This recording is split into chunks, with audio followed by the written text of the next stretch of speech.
सिहरे बदन जब लेलू अंगड़ैया, तू ही तहाऊ हमर सोना के चिरैया। सिहरे बदन जब लेलू अंगड़ैया।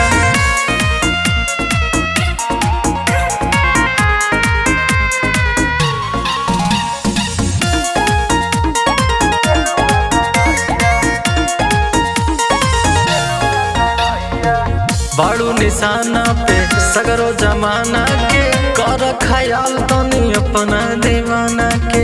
अच्छा कुछ कहबा तो कहे नहीं दे, देह मुआई जिंदा रहे नहीं दे। भरल गर्मी में बाबू लग जाई जड़ैया। इहो सुना, तू ही तहाऊ हमर सोना के चिरैया।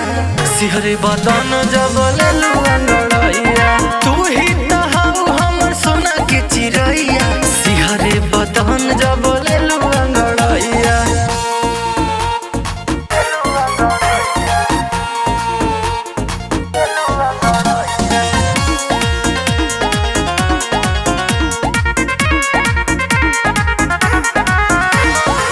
गली मोहल्ला सगरो जवार में, पानी माहौल भरते कवर में। सचो शीशा को कहीं लाली और पाउडर लग आई बात हो जाई गड़बड़। बन परिवाना बाबू हमर घरवैया। तू ही तहाऊ हमर सोना के चिरैया।